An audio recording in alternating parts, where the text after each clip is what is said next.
Hello friends, welcome to editorial analysis by simplified civil services.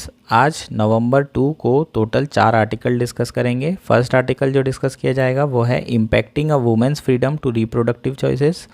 इसमें ethical dilemma के बारे में बात करेंगे, right of a women on their own body versus right of unborn child. ये सारे issues के बारे में बात करेंगे, case for abortion and case for right of unborn child.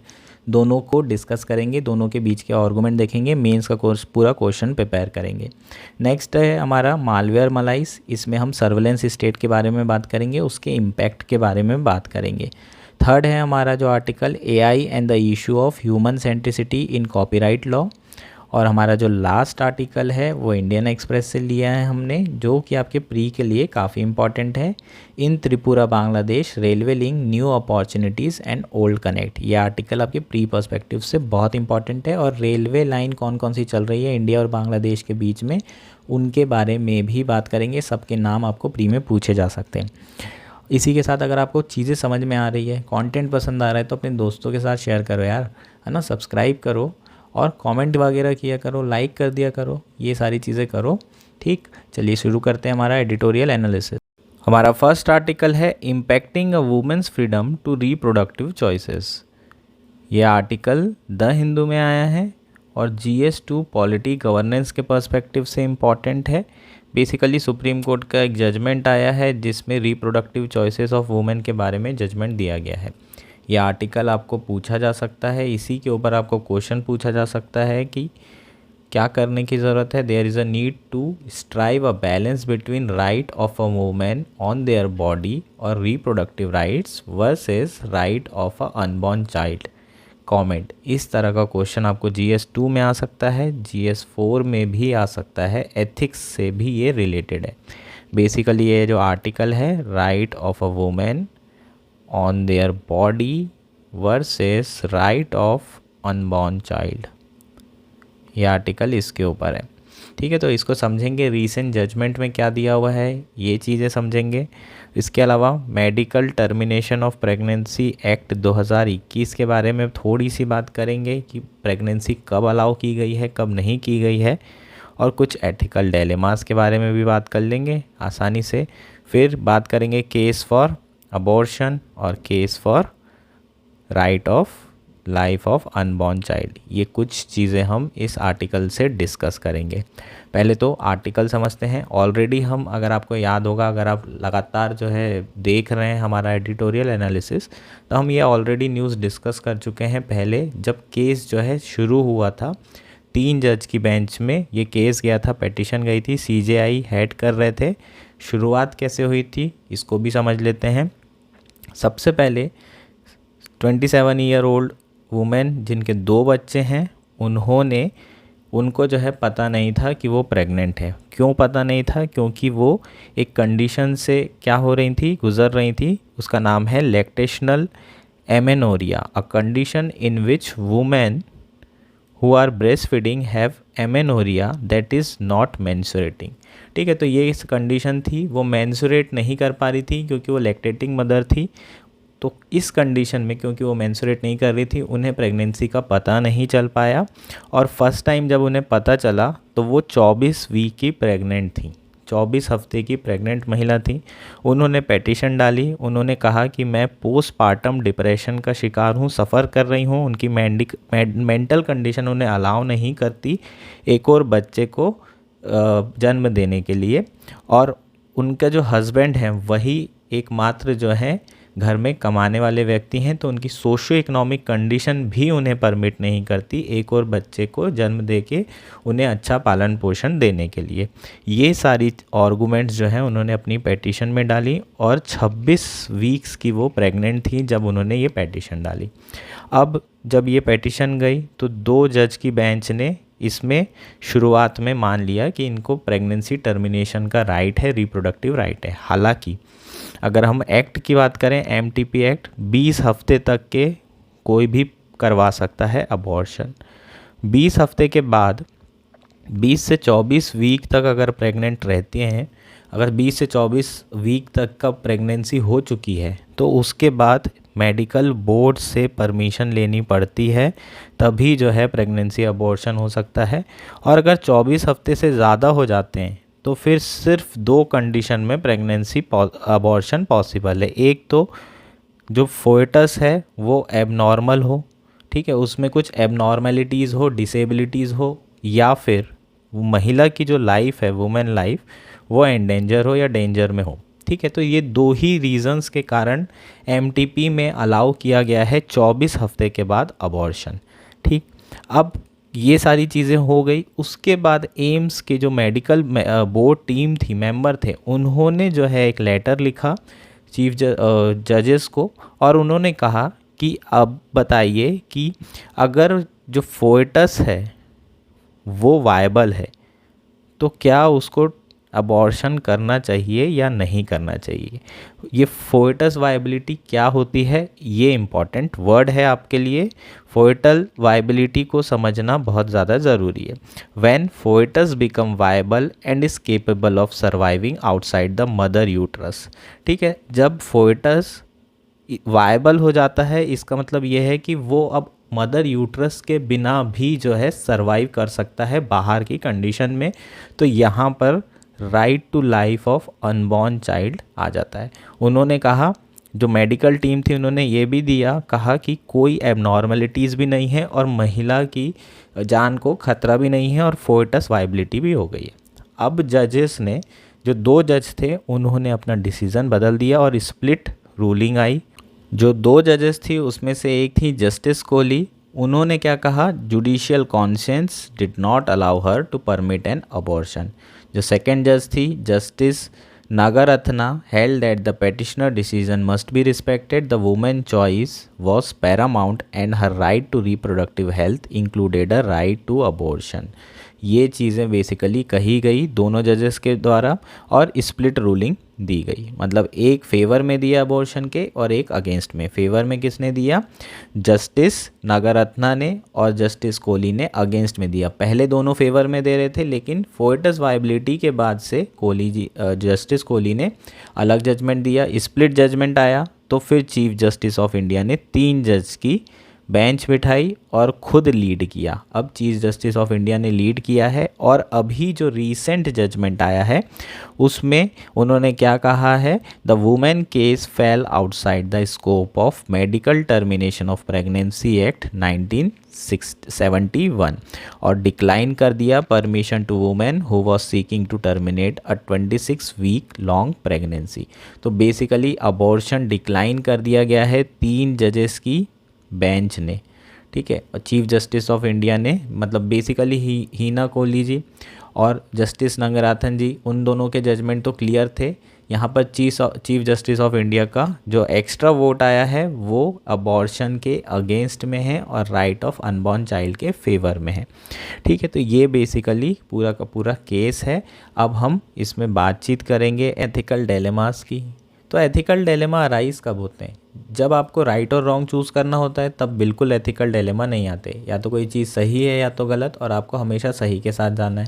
लेकिन आपको एथिकल डिलेमा तब आते हैं जब आपको 2 राइट में चूज़ करना है, 2 राइट सिचुएशन हो। कौन सी सिचुएशन ज़्यादा राइट है उसको आपको चूज़ करना पड़ेगा, जो कम राइट है उसको आपको चूज़ नहीं करना है। इसी तरीके से 2 रॉन्ग में भी आपको जब डिसीज़न लेना होता है तो आप डिसाइड करते हैं जो कम गलत है उसको चूज़ करने की आपको ज़रूरत है। ऐसी सिचुएशन में ही एथिकल डिलेमास आते हैं। अगर आप देखें तो कई बार ऐसा होता है, हर इंसान अपनी अपनी सिचुएशन में सही होता है। अगर आप उसके शूज़ पहन के देखें, उसकी सिचुएशन में जाके देखें और देखें कि वो जो फेस कर रहा है उस हिसाब से उसके लिए क्या सही डिसीज़न है, तो हो सकता है वो अपने पर्सपेक्टिव में, अपनी सिचुएशन में उसका जो स्टेप है वो आपको सही लगे। आप बाहर से एज अ थर्ड पर्सन देखें तो हो सकता है वो आपको गलत लगे। तो ऐसी सिचुएशन में ही एथिकल डिलेमा अराइज होते हैं, जब लोग अपनी अपनी सिचुएशन के हिसाब से जो डिसीज़न करते हैं वो सही प्रतीत होते हैं उन्हें। अब इस सिचुएशन में भी देखते हैं हम इस इशू में, राइट ऑफ अबॉर्शन वाले में, तो महिला के पर्सपेक्टिव से अगर मैं देखूं, है ना, महिला की तरफ से मैं सोचूं तो महिला को अपने बॉडी के ऊपर पूरा अधिकार है, रिप्रोडक्टिव राइट्स हैं, तो अबॉर्शन का भी पूरा अधिकार होगा, चाहे वो 26 हफ्ते हो या 27 हफ्ते। ये उसका डिसीज़न है कि उसे बच्चा रखना है या नहीं रखना है। जो भी बच्चा है, जो भी फोएटस यूट्रस है वो तो it's just a flash of her blood, ठीक है। तो उसी के जो बॉडी का हिस्सा है वही डिसाइड करेगी कि उसको वो रखना चाहती है या नहीं रखना चाहती है।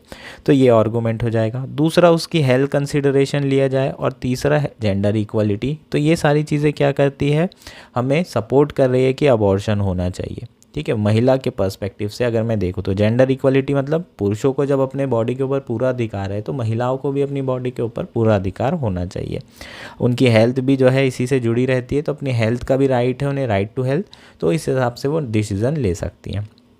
अगर मैं बच्चे के पर्सपेक्टिव से सोचूं तो बच्चे का जो अनबॉर्न चाइल्ड है उससे तो हमने पूछा ही नहीं, क्या वो जीना चाहता है, क्या वो लाइफ चाहता है। तो उसका जो लाइफ है, right to life under article 21, वो तो खतरे में आ गया। मैंने उससे बिना पूछे जो है क्या कर दिया, उसको मार दिया। तो ये basically right to life of unborn child भी अगर बच्चे के पर्सपेक्टिव से सोचें तो मुझे लग रहा है कि यार उसे भी जीने का अधिकार है।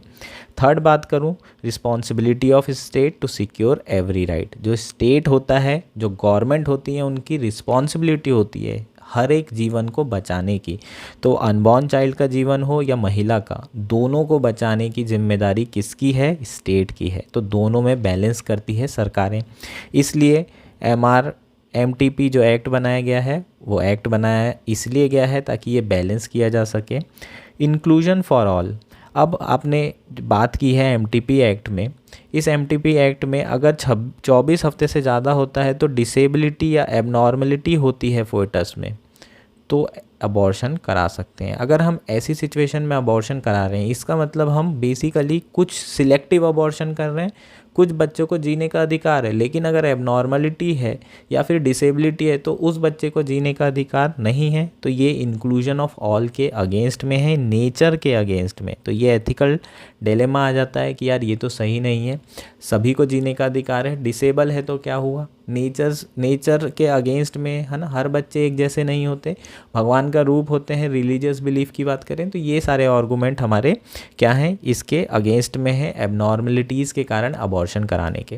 नेक्स्ट है सोशियो इकोनॉमिक कंडीशन। ये कंडीशन के वजह से किसी बच्चे के राइट्स छीना जाना तो बहुत गलत बात है। किसी के पास कम इनकम है, इसका मतलब ये नहीं है कि वो अपना जब मन करे अबॉर्शन करा ले, बच्चों के राइट्स छीन ले, जो अनबॉर्न चाइल्ड है उसके राइट्स छीन ले। तो ये सारे क्या हैं, एथिकल डिलेमास है। हर सिचुएशन में जाओगे तो आपको हर बंदा जो है सही लगेगा कुछ हद तक, इसी को बैलेंस करना होता है। अब बात करते हैं केस फॉर अबॉर्शन। जब आपको GS 2 में आता है या GS 4 में आता है तो आपको ये सारे आर्गूमेंट्स देने पड़ेंगे। फर्स्ट आर्गूमेंट क्या है अबॉर्शन के फेवर में, it ensuring women's health, wellbeing, privacy and dignity. ठीक है, तो ये क्या इंश्योर कर रहा है, महिला की जो अच्छी हेल्थ, वेलबींग, उसकी प्राइवेसी और डिग्निटी, ये सारी चीज़ें इंश्योर कर रहा है। और ये नेचुरल राइट है किसी भी महिला का, किसी भी ह्यूमन बीइंग का, सभी के पास ये नेचुरल राइट होना ही होना चाहिए। नेक्स्ट पॉइंट है right to privacy under article 21 Puttaswamy case, individual have autonomy over their body and mind. ठीक है, तो under article 21 right to privacy Puttaswamy case में फंडामेंटल राइट घोषित किया गया था।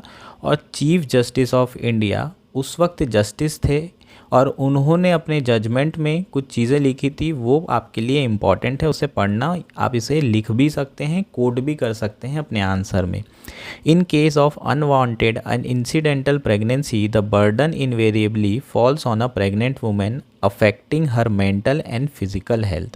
Article 21 of Constitution recognize and protect the right of women to undergo termination of pregnancy if her mental or physical health is at stake. Importantly, it is the woman alone who has the right over her body and is the ultimate decision maker of the question of whether she wants to undergo an abortion. तो ये जो है chief justice of India Chandrachud ने 2017 के judgement में Puttaswamy case में ये चीज़ें लिखी थी।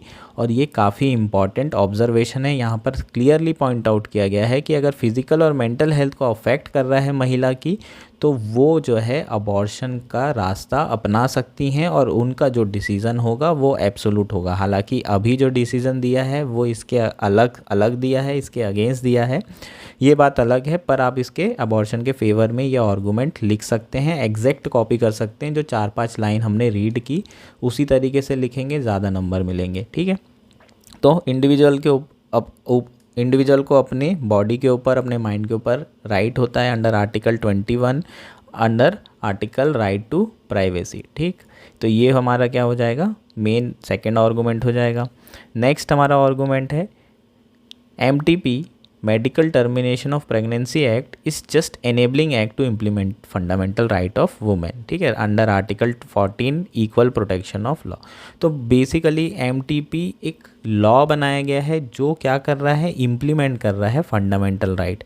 ठीक है, वो एब्सोलूट नहीं हो जाता है, कॉन्स्टिट्यूशन राइट को अगेंस्ट में जाके MTP इम्प्लीमेंट नहीं किया जा सकता। ये बेसिकली सिर्फ एक एनेबलिंग लॉ है, ये आर्गूमेंट दिया जा रहा है। क्यों? क्योंकि इस जजमेंट में MTP के फेवर में जो है बात की गई है कि MTP के अगेंस्ट में जाके प्रेगनेंसी अबॉर्शन नहीं किया जा सकता, क्योंकि 24 हफ्ते के बाद 2 कंडीशन मैट करना ज़रूरी है और वो दोनों कंडीशन फुलफिल नहीं हो रही है। नेक्स्ट हमारा क्या है, consideration of socio economic situation of a women is must highlighted by supreme court जज। जो नागरत्ना थी जस्टिस, उन्होंने ये बेसिकली अपने जजमेंट में कहा था कि जो सोशियो इकोनॉमिक कंडीशन है, महिलाओं की सिचुएशन है, उसको कंसीडर करना बहुत ज़रूरी है। अगर वो कह रही हैं कि उनकी सिचुएशन सही नहीं है तो अबॉर्शन को परमिट करने की ज़रूरत है। Foetus is dependent on mother and can not be recognised as individual personality. जो फोइटस है वो बेसिकली महिला के शरीर का हिस्सा है और वो पूरा का पूरा जो है महिला पर ही डिपेंड करता है, उसे इंडिविजुअल पर्सनालिटी आप नहीं कंसिडर कर सकते और इसलिए आप उसको कॉन्स्टिट्यूशनल राइट भी नहीं दे सकते। जो आप राइट टू लाइफ की बात कर रहे हैं वो नहीं दिया जा सकता फोइटस को, वो मदर के ऊपर डिपेंडेंट होता है शुरू से लेके आखिरी तक। तो ये बेसिकली क्या हो जाएंगे, हमारे राइट्स हो जाएंगे। अब बात कर लेते हैं case for unborn child. Unborn child के बारे में अगर आर्गूमेंट देना है फेवर में तो right to life under article 21, उनके पास भी जीने का अधिकार है जो बच्चे अभी पूरी तरीके से जन्मे नहीं हैं। नेक्स्ट है MTP 21 allowed abortion after 24 weeks if mother life is in danger और in case of abnormalities in foetus. तो ये हमने डिस्कस कर चुका है। तो बेसिकली जो एक्ट है वो अलाउ ही नहीं कर रहा है, तो इसलिए जो है सुप्रीम कोर्ट ने जजमेंट किसके फेवर में दिया है, ये एक्ट के फेवर में दिया हुआ है। ठीक है, जो सुप्रीम कोर्ट है वो कोर्ट ऑफ लॉ है, कोर्ट ऑफ जस्टिस नहीं है। ये आपको हमेशा से डिफरेंस याद रखने की ज़रूरत है। हालांकि कई बार जो है सुप्रीम कोर्ट आर्टिकल 142 के अंदर एक्स्ट्रा पावर लेके इस तरीके से जस्टिस कर देता है, लेकिन जनरली कोर्ट ऑफ लॉ का मतलब होता है जो लॉ बनाए गए हैं वो सही से पालन हो रहे हैं या नहीं हो रहे हैं, ये डिसाइड करना सुप्रीम कोर्ट का काम होता है, ना कि जस्टिस देना सुप्रीम कोर्ट का काम है या किसी भी जज का। इंडिया में कोर्ट ऑफ लॉ जो है, जितने भी कोर्ट्स हैं वो कोर्ट ऑफ लॉ फॉलो करते हैं, ये टर्म आपको पता होना चाहिए। Since the foetus is viable and can survive outside mother uterus then the state should protect the unborn child right. अब स्टेट की रिस्पॉन्सिबिलिटी भी तो है, क्योंकि अब ये वायबल हो चुका है फोइटस, सर्वाइव कर सकता है मदर के यूट्रस के बाहर भी, तो फिर स्टेट की रिस्पॉन्सिबिलिटी है उस बच्चे की जान बचाने की, उस फोइटस की जान बचाने की। Parliament has authority to regulate in reproductive rights and also secure right of unborn child. ठीक है, तो पार्लियामेंट के पास ये अधिकार है, इसलिए उसने ये एक्ट बनाया है। जब बोल रहे हैं लोग कि एनेबलिंग एक्ट है, उसके काउंटर में ये आर्गूमेंट दिया है कि पार्लियामेंट के पास सारी अथॉरिटी है और उसके पास ये अधिकार भी है कि दोनों के जो राइट्स हैं, right of unborn child plus right of women, दोनों को क्या करने की ज़रूरत है, बैलेंस करने की जो है ज़रूरत है। और उसका अधिकार किसके पास है, पार्लियामेंट के पास है, जो उसने प्रॉपरली MTP एक्ट में क्या किया है, बैलेंस किया है। कंक्लूजन क्या हो सकता है, there is a need to strive balance between right of a women and right of unborn child and this supreme court reading further expand the horizon of rights and maintain that balance. ये आपका conclusion हो जाएगा और hopefully ये बढ़िया सा answer आप जो है प्रिपेयर कर लेंगे। इस सारे आर्गूमेंट्स को आपको लिख लेना है और ये क्वेश्चन बिल्कुल GS4 एथिक्स में 100% आ सकता है 2024 में। एक जो वर्ड है आपको वो याद रखना है, वेड वर्सेस रो। ये भी हम पहले पढ़ चुके हैं, ये US का जजमेंट था। ये वेड वर्सेस रो में ही पहली बार वायबल फोइटस के बारे में बात की गई थी और वायबल फोइटस अगर हो जाता है तो राइट ऑफ अनबॉर्न चाइल्ड को क्या किया जाएगा, प्राथमिकता दी जाएगी वुमेन्स राइट के ऊपर। ये US के सुप्रीम कोर्ट ने जजमेंट दिया था वेड वर्सेस रो में। ये आपके प्री पर्सपेक्टिव से इम्पॉर्टेंट है, इसे याद रखना है। दैट्स इट, यही हमारा आर्टिकल था। होपफुली आपको चीज़ें समझ में आ गई होगी। हमारा नेक्स्ट आर्टिकल है मालवेयर मेलाइस। ये आर्टिकल द हिंदू में आया है और GS2 मेंस के पर्सपेक्टिव से इम्पॉर्टेंट है। सर्वेलेंस स्टेट के बारे में ये आर्टिकल है। अगर स्टेट सर्वेलेंस करता है तो उसके क्या क्या इम्पैक्ट पड़ सकते हैं उसके बारे में हम डिस्कस करेंगे। हर एक इम्पैक्ट को डिटेल में समझेंगे। शुरू करते हैं हमारा article. In a thriving democracy the opposition and the press are vital component of structure controlled by ruling establishment that requires accountability for it to be effective. That over a dozen opposition leader and journalists receive email alerts from Apple that their devices were targeted by state-sponsored attackers suggests that this could be a repeat of what this member of the first and the fourth state went through in Pegasus episode recently. तो basically news में क्यों है? क्योंकि अभी कई सारे opposition member को और जर्नलिस्ट को ईमेल अलर्ट आ रहा है कि उनके ऊपर जो है उनके डिवाइसेस को स्टेट स्पॉन्सर्ड अटैक किया जा रहा है और उनके डिवाइसेस को सर्वेलेंस में रखा गया है। ये जो भी आईफोन यूज़र्स हैं, जो भी जर्नलिस्ट आईफोन यूज़ करते हैं, उनको ये ईमेल आया है। आईफोन ने अपनी सिक्योरिटी बहुत ज़्यादा बढ़ा दी थी पेगासस के बाद से। ये पेगासस बेसिकली स्पाईवेयर है, ठीक है, और ये मैलिशियस मालवेयर है। ये बहुत ज़्यादा न्यूज़ में था। पहले भी जो है state sponsored attack, state sponsored surveillance की बात की गई थी जब पेगासस का इशू हुआ था। उसके बाद इन अपोजिशन मेंबर ने और जर्नलिस्ट ने सुप्रीम कोर्ट में दाखिल की थी याचिका। सुप्रीम कोर्ट ने एक कमेटी बनाई थी जिसने पूरे मोबाइल्स लिए थे, 29 मोबाइल में चेक किया था और कोई भी ऐसा एविडेंस नहीं आया जिसमें पेगासस या फिर कोई ऐसा वायरस दिखाई दे जिससे ये पता चले कि उनके जो फ़ोन हैं उसको सर्वेलेंस में रखा गया है। हालांकि सुप्रीम कोर्ट का एक ऑब्जर्वेशन ज़रूर था कि जो सरकार है वो बिल्कुल भी कोऑपरेट नहीं कर रही है इस कमेटी को और इस इंक्वायरी को। तो बेसिकली ये दोबारा से एपिसोड होना बड़ी चिंता की बात है। अब सर्वेलेंस की बात कर लेते हैं, सर्वेलेंस के इम्पैक्ट की बात करते हैं। तो बेसिकली जो भी इंडिविजुअल के ऊपर ये सर्वेलेंस किया जा रहा है ये उनके राइट टू प्राइवेसी के अगेंस्ट है अंडर आर्टिकल 21 एंड आर्टिकल 19। मान लीजिए अपोजिशन मेंबर की बात कर लेते हैं। अपोजिशन मेंबर के आप सर्वेलेंस कर रहे हैं और कुछ ऐसी चीज़ें मिल गई जो कॉन्फिडेंशियल है या उनके लिए इम्पॉर्टेंट है, वो आपने सरकार ने उसको रख ली। अब सरकार बाद में उन्हें ब्लैकमेल कर रही है, ठीक है, किसी भी रीज़न से अपोजिशन के मेंबर को। तो अगर ब्लैकमेल कर रहे हैं तो उनका राइट टू प्राइवेसी तो हनन हुआ ही, साथ में डेमोक्रेसी भी वीकन होगी और अथॉरिटेरियन रिजीम क्या होगी, प्रमोट होगी। अब अपोजिशन के मेंबर को सरकार का जो भी मत होगा उसको फॉलो करना पड़ेगा क्योंकि वो नहीं चाहते कि उनकी जो प्राइवेट चीज़ है वो पब्लिक डोमेन में आ जाए।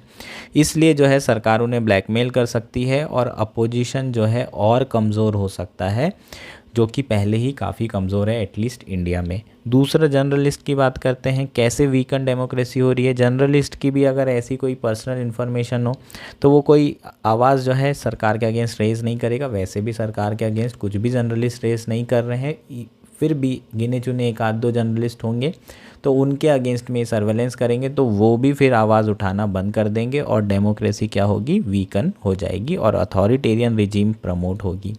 नेक्स्ट है हमारा थ्रेट टू प्रेस फ्रीडम। तो बेसिकली यही वाला पॉइंट आप लिख सकते हैं जो जर्नलिस्ट के ऊपर हो रहा है। तो फ्रीडम ऑफ प्रेस जो है खतरे में पड़ जाएगी अगर इस तरीके से सर्वेलेंस होगा तो।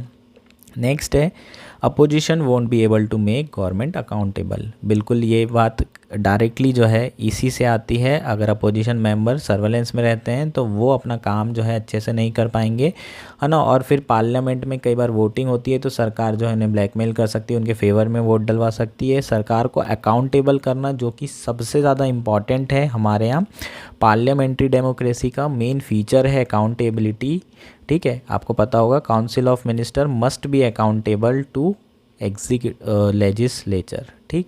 तो ये जो स्पेशल फीचर है पार्लियामेंट्री डेमोक्रेसी का ये फॉलो नहीं होगा और डेमोक्रेसी पूरी तरीके से ख़त्म हो सकती है आने वाले समय में अगर ये सर्वेलेंस नहीं रुकता है तो। नेक्स्ट क्या है, government enjoy disproportionate power, it is against separation of power doctrine, ठीक है। तो गवर्नमेंट बेसिकली जो पावर एंजॉय करेगी वो सबसे ज़्यादा डिस्प्रपोर्शनेट पावर एंजॉय कर रही है, कॉन्सेंट्रेशन ऑफ पावर हो रहा है।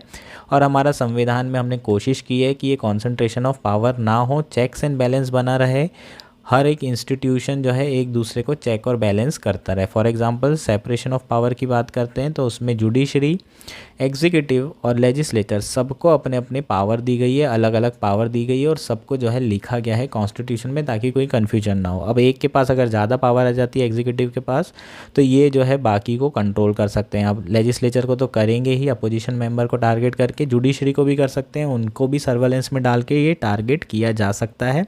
उनके जो जजमेंट होंगे वो भी स्टेट अपने फेवर में ले सकता है। तो इस तरीके से जो अथॉरिटेरियन रिजीम है उसका प्रमोशन हो रहा है और डेमोक्रेसी से हमें पता नहीं चलेगा कब जो है हम अथॉरिटेरियन रिजीम के अंदर हैं। लोगों के राइट्स भी जो है ख़तरे में हैं। बहुत सारे लोग सिंपल लाइफ जी रहे हैं, उनके भी जो है सर्वेलेंस के कारण राइट टू प्राइवेसी का हनन हो रहा है। इसलिए सर्वेलेंस स्टेट बहुत ख़तरनाक स्टेट होता है।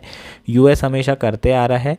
टेररिज्म के रिस्पेक्ट में या फिर सिक्योरिटी नेशनल इंटरेस्ट में ये सब किया जा सकता है, लेकिन अपोजिशन और जर्नलिस्ट को टारगेट करना कहीं से भी ये टेररिज्म और नेशनल सिक्योरिटी इंश्योर नहीं किया जा रहा है। यही आर्गूमेंट सरकार देती है सर्वेलेंस करने के लिए और ये लेजिटिमेट आर्गूमेंट्स भी हैं। अगर हम बैलेंस करें तो टेररिज्म का खतरा बहुत ज़्यादा है इंडिया में, तो इस पर्सपेक्टिव से बिल्कुल आप सर्वेलेंस कर सकते हैं, लेकिन बैलेंस करना ज़रूरी है। और अपोजिशन मेंबर और जर्नलिस्ट का करना तो ये बिल्कुल सरासर गलत है। तो ये बेसिकली हमारा क्या हो जाएगा, सर्वेलेंस स्टेट के बारे में आर्गूमेंट हो जाएंगे, उसके फेवर में, उसके अगेंस्ट में। होपफुली ये सारी चीज़ें आपको समझ में आ गई होगी। ठीक है, सर्वेलेंस की पावर जो है किससे आती है, ये एक इम्पॉर्टेंट है प्री एस्पेक्ट।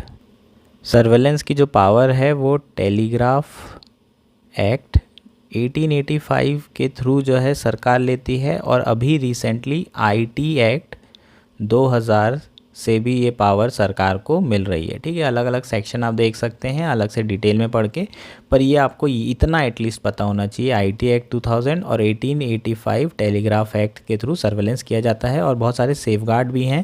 वो सेफगार्ड भी आपके लिए इम्पॉर्टेंट है। ठीक है, ये प्री पर्सपेक्टिव से काफ़ी इंपॉर्टेंट है, इसको याद रखना ज़रूरी है दोनों एक्ट का नाम। ठीक, होपफुली आपको सारी चीज़ें समझ में आ गई। नेक्स्ट आर्टिकल है AI and the issue of human centricity in copyright law. यह आर्टिकल द हिंदू में आया है। GS3 मेंस के पर्सपेक्टिव से काफ़ी इंपॉर्टेंट है। इंटेलेक्चुअल प्रॉपर्टी राइट्स के ऊपर यह आर्टिकल है और आर्टिफिशियल इंटेलिजेंस से इसका क्या कनेक्शन है, इसको समझने की कोशिश करेंगे। इंडियाज़ में क्या लॉ है और रिसेंटली यूएस ने जो डिस्ट्रिक्ट जज है वहाँ के, उन्होंने क्या जजमेंट दिया है सेशन कोर्ट ने, उसके बारे में बात करेंगे। तो बेसिकली ये आर्टिकल हम पहले भी डिस्कस कर चुके हैं कॉपीराइट के बारे में। मान लीजिए जनरेटिव एआई से मैंने एक बहुत सुंदर सी पोएम जो है क्रिएट की। ठीक, चैट जीपीटी मैंने यूज़ किया और मैंने कुछ इनिशियल्स डाले कि मुझे ऐसी पोएम चाहिए, इसमें ये चीज़ें होना चाहिए, सारी चीज़ें मैंने डाली और उसने नोवेल क्रिएशन किया। और वो जो क्रिएशन है वो मेरा जो है, मैंने उसको ऑफिस गया पेटेंट करवाने, कहा कि भाई ये मेरा क्रिएशन है, मैंने चैट जीपीटी के थ्रू ये किया है, मैंने इनिशियल डाले हैं, तो इसका जो कॉपीराइट है वो किसको मिलना चाहिए, मुझे मिलना चाहिए। अगर हम इंटेलेक्चुअल प्रॉपर्टी राइट की बात करें तो ये जो राइट्स हैं वो किसको दिए जाते हैं, पर्सन्स को दिए जाते हैं। अगर आप डेफिनेशन देखेंगे तो ये राइट सिर्फ पर्सन को दिए जाते हैं over the creation of their minds, invention, literary activities, artistic activities. ठीक है, तो ये कॉपीराइट, इंटेलेक्चुअल प्रॉपर्टी राइट किसको देते हैं, पर्सन को। किस लिए देते हैं, क्योंकि उनके माइंड के द्वारा कुछ ऐसा इन्वेंशन किया है या फिर लिटरेरी आर्टिस्टिक वर्क किया गया है जिससे कुछ ऐसी चीज़ क्रिएट हुई है जो कि नोवेल है, यूनिक है, जो अभी तक नहीं थी, तभी जो है ये राइट दिए जाते हैं। ये मोनोपोली राइट्स होते हैं। ठीक, तो ये मोनोपोली राइट कब दिए जाते हैं, जब इस तरीके की चीज़ें हों। अब जनरेटिव एआई से भी हम नोवेल चीज़ें क्रिएट कर सकते हैं, लेकिन मशीन उसे क्रिएट कर रही है। अब किसको दिया जाना चाहिए पेटेंट, मशीन को पेटेंट दे दें या फिर मशीन के ओनर को पेटेंट दे दें या फिर जिसने इनिशियल्स डाला है उसे पेटेंट दे दें। अब चैट जीपीटी का ओनर तो कोई और है तो उसको पेटेंट मिलेंगे जितना भी चैट जीपीटी क्रिएट करेगा, या फिर मशीन को दे दें, मशीन तो है ही नहीं, कोई पर्सन तो है नहीं वो, तो उसे काय का राइट। और तीसरा ये कि जो इनिशियल्स डाला है, जैसे मैंने उसमें चीज़ें डाली हैं तो मुझे वो पेटेंट मिलना चाहिए, लेकिन क्रिएशन तो मेरा कहीं है नहीं, ह्यूमन का तो कोई इंटेलिजेंस ही यूज़ नहीं हो रहा है। तो ये सवाल जो है बहुत ज़्यादा उठा था। यूनाइटेड स्टेट में एक पर्सन है थैलर, मिस्टर थैलर, उनका जो एआई सिस्टम है वो उसका नाम है क्रिएटिविटी मशीन। उन्होंने क्लेम किया था कि उन्होंने एक पीस ऑफ विजुअल आर्ट जो है क्रिएट किया है, और इस क्योंकि क्रिएटिविटी मशीन उनकी है इसलिए जो है पेटेंट किसको मिलना चाहिए, उनको। यूएस कॉपीराइट ऑफिस ने इसको जो है डिनाई कर दिया था, कहा था कि क्रिएटिविटी मशीन तो आपकी है लेकिन आपका जो वर्क है उसमें ह्यूमन का रोल बिल्कुल ना के बराबर है ना। ह्यूमन का इंटरवेंशन सिर्फ इनिशियल्स डालने के लिए है, आपका माइंड इस्तेमाल इसमें कुछ भी नहीं हो रहा है। फिर वो ये जो है इसको उसने चैलेंज किया, कहाँ पर, कोर्ट में, डिस्ट्रिक्ट कोर्ट में गया। यूएस की बात कर रहे हैं ये सब, ठीक। तो डिस्ट्रिक्ट कोर्ट में जाने के बाद सारे लॉज और जो भी चीज़ें थी सब कोर्ट ने चेक की और उसके बाद कंक्लूड किया कि human creativity was essential to copyright protection. Human की क्रिएटिविटी भी जो है, क्रिएटिविटी ही इम्पॉर्टेंट है कॉपीराइट प्रोटेक्शन के लिए, है ना। बिना ह्यूमन की क्रिएटिविटी के, मशीन की क्रिएटिविटी से हम कॉपीराइट नहीं दे सकते। सिमिलर केस इंडिया में हुआ था 2020 में। इंडिया के जो कॉपीराइट ऑफिस रजिस्टर्ड है उसमें एक वर्क ऑफ आर्ट जो है कॉल्ड सूर्यास्त, ये रजिस्टर किया गया। और इसे किसने बनाया था, किससे बनाया गया था, Raghav artificial intelligence painting app के थ्रू ये सूर्यास्त की पेंटिंग बनाई गई थी, जिसे इंडिया कॉपीराइट ऑफिस ने रजिस्टर कर लिया था। हालांकि शुरू में मना कर दिया था लेकिन बाद में जो है इसे रजिस्टर कर लिया गया और बेसिकली जो उसके ऑथर हैं उसको पेटेंट या कॉपीराइट दे दिया गया, ठीक है। जो उसके ऑथर हैं उसको कॉपीराइट दे दिया गया। कॉपीराइट एक्ट 1957 में किसी भी तरह का लेजिस्लेटिव चेंज नहीं किया गया है, उसमें एआई सिस्टम के बारे में कोई बात नहीं की गई है। उसके बावजूद भी ये इंडियन कॉपीराइट ऑफिस ने ये सारी चीज़ें मतलब बेसिकली कॉपीराइट दे दिया है एक मशीन के ओनर को, ठीक है। अब ये चीज़ें हो गई, मशीन के ऑनर को दे दिया, थोड़ा कंट्रोवर्शियल मैटर हुआ। उसके बाद उसको कहा गया कि हम उसे वापस लेंगे, लेकिन अभी भी अगर आप वेबसाइट में जाके देखें तो अभी भी उन्हीं के नाम से वो रजिस्टर है, सूर्यास्त। और इंडिया में बेसिकली जो डिपार्टमेंट है पार्लियामेंट्री कमेटी, स्टैंडिंग कमेटी, अगर उसकी रिपोर्ट देखें तो वो भी जो है, जो कॉपीराइट एक्ट है उसमें एआई रिलेटेड इन्वेंशन के बारे में बातचीत की जा रही है और उसको इंक्लूड करने की बात की जा रही है, जो कि बहुत ख़तरनाक हो सकता है। क्यों ख़तरनाक हो सकता है, पेटेंट को समझने की ज़रूरत है। पेटेंट हमने समझ लिया कि बेसिकली पर्सन को ये राइट देते हैं, मोनोपोली राइट्स। अब मोनोपोली राइट दे रहे हैं तो मोनोपोली अगर किसी को दी जा रही है तो वैसे ही वो बाकी लोगों के राइट्स के अगेंस्ट में है ना। जब भी ये चीज़ें को बेचेंगे तो बहुत महंगा बेचेंगे और बाकी लोगों के राइट टू एक्सेस के अगेंस्ट में होता है। लेकिन हम मोनोपोली राइट क्यों देते हैं, क्योंकि बहुत ज़्यादा इन्वेंशन को प्रमोट करना चाहते हैं, हम इनोवेशन को प्रमोट करना चाहते हैं। इनोवेशन को प्रमोट कैसे करेंगे, अगर हम मोनोपोली राइट देंगे तो बेसिकली जो रिसर्च एंड डेवलपमेंट होती है इन्वेंशन के लिए उसमें बहुत पैसा लगता है और उसके बाद वो पैसा निकलेगा कैसे, मोनोपोली राइट से। तो वो मोनोपोली राइट्स जब रहेंगे सिर्फ एक इंसान के पास तो सबको ही उसी से खरीदेगा और उसी से खरीदेगा तो वो अपना जो भी प्राइस रखना चाहे रख सकता है, वो मैक्सिमम बेनिफिट अपना उठा सकता है। जितना उसने पैसा आर&डी में खर्च किया है उससे ज़्यादा पैसा वो कमा सकता है। इसलिए आर&डी में लोग क्या करते हैं, फिर पैसा खर्चा चालू कर देते हैं। और इसी तरीके से प्राइवेट इन्वेस्टमेंट जो कि प्रॉफिट मैक्सिमाइजेशन पे चलता है वो भी आर&डी पे खर्चा करना शुरू कर देते हैं। रिसर्च एंड डेवलपमेंट, उससे इनोवेशन बढ़ता है और इन्वेंशन बढ़ता है, ठीक। तो हमारी इकॉनमी के लिए बढ़िया है। लेकिन ये खतरा भी है स्टार्टअप्स के लिए, जो नए छोटे छोटे इंस्टीट्यूशंस हैं, जो नए प्राइवेट इंस्टीट्यूशन हैं, प्राइवेट एंटरप्राइजेज़ हैं, उनके लिए भी खतरा है। क्योंकि मोनोपोली आप किसी एक को दे दोगे तो बाकी जो हैं वो क्या नहीं कर पाएंगे, चल नहीं पाएंगे। वो आज नहीं तो कल बंद हो जाना है एक के पास अगर मोनोपोली हो जाती है तो बेसिकली ये जस्टिफाई किया जा रहा है यहाँ पर मोनोपोली को टू सपोर्ट इनोवेशन, ठीक है। यहाँ पर हम सपोर्ट कर रहे हैं इनोवेशन को और इसलिए हम मोनोपोली जस्टिफाई करते हैं इस तरीके से। लेकिन जो क्रिएशन है वो ह्यूमन क्रिएशन होना चाहिए, require novel idea plus commercialisation. अगर ये सारी चीज़ें नहीं हो रही है तो वो बेसिकली पेटेंट के बाहर है। और यहाँ पर क्या हो रहा है, मशीन जो है क्या कर रही है, क्रिएट कर रही है। ह्यूमन का इंटरवेंशन ना के बराबर है, ह्यूमन क्रिएशन ना के बराबर है। और यहाँ पर अगर ह्यूमन को मोनोपोली दे दी जाए तो ये बहुत ख़तरनाक हो सकता है। यहाँ मोनोपोली जस्टिफाई ही नहीं हो सकती क्योंकि यहाँ पर आर&डी नहीं हो रही है, यहाँ पर कोई रिसर्च नहीं हो रही, कोई पैसा नहीं लग रहा है, तो आप मोनोपोली जस्टिफाई नहीं कर सकते। इसलिए यहाँ पर आप बेसिकली क्या नहीं कर सकते, एआई इंटेलिजेंस वाली मशीन के क्रिएशन को कॉपीराइट या इंटेलेक्चुअल प्रॉपर्टी राइट नहीं दिया जा सकता है। ऐसा यहाँ पर बातचीत की गई है इस आर्टिकल के थ्रू, उसके आर्गूमेंट्स ये हो गए, ठीक, तो ये हमारा बेसिकली आर्टिकल था। होपफुली आपको चीज़ें समझ में आ गई। हमारा लास्ट आर्टिकल है in Tripura Bangladesh railway link new opportunities and old connect. ये आर्टिकल इंडियन एक्सप्रेस में आया है। GS3 मेंस के पर्सपेक्टिव से, प्री के पर्सपेक्टिव से तो बहुत ज़्यादा इंपॉर्टेंट है। GS2 इंटरनेशनल रिलेशन के पर्सपेक्टिव से भी इम्पॉर्टेंट है। नॉर्थ ईस्ट कनेक्टिविटी के पर्सपेक्टिव से इम्पॉर्टेंट है। एक्ट ईस्ट पॉलिसी में ये सारी चीज़ें आप डाल सकते हो। बांग्लादेश इंडिया के रिलेशन में ये सारी चीज़ें डाल सकते हो। ठीक है, तो ये प्रोजेक्ट इंपॉर्टेंट है आपके प्रीलिम्स और मेंस दोनों के पर्सपेक्टिव से। शुरू करते हैं। प्राइम मिनिस्टर मोदी जी और उनकी काउंटर पार्ट शेख हसीना जी ने वर्चुअली इनॉग्रेट किया है a rail link connectivity project north east के बीच में with Bangladesh. The Agartala Akhaura project will cut down the travel time between Agartala and Kolkata to from 31 घंटे टू 10 आवर। तो बेसिकली कोलकाता और अगरतला के बीच में टोटल 31 आवर्स लगते थे। पहले यहाँ कोलकाता से ऐसे जाना पड़ता था, अब डायरेक्टली यहाँ से ऐसे जाएंगे। अगरतला में 31 घंटे पहले लग रहे थे, अब 10 घंटे लग रहे हैं। टोटल जो हमने कनेक्टिविटी का पीरियड है, टाइम है, उसको शॉर्ट कर दिया, 21 घंटे कम कर दिया है अगर ये प्रोजेक्ट कंप्लीट हो जाता है तो। प्रोजेक्ट से क्या क्या होगा? टूरिज़्म बढ़ेगा, ट्रेड बढ़ेगा, P2P कॉन्टैक्ट बढ़ेंगे दोनों कंट्रीज़ के बीच में। ठीक है, कितने किलोमीटर की लाइन बिछाई जा रही है? 12.24 अगरतला अखौरा रेलवे लाइन जो है बिछाई जा रही है। इंडिया के साइड में 5.46 किलोमीटर डेवलप किया जा रहा है त्रिपुरा साइड, और 6.78 किलोमीटर अखौरा साइड में डेवलप किया जा रहा है, जो कि ब्रह्मबरिया डिस्ट्रिक्ट में है बांग्लादेश के। ठीक है, ये आपको पता होना चाहिए। कुछ और डिटेल्स दी हुई है, वो उतनी इम्पॉर्टेंट हमारे लिए है नहीं। यहाँ समझ लेते हैं अब मेन पॉइंट। बेसिकली कोलकाता से पेत्रापोल तक के कनेक्टिविटी है। उसके बाद ये जो बांग्लादेश है ये ऑलरेडी एग्जिस्टिंग रेलवे लाइन है।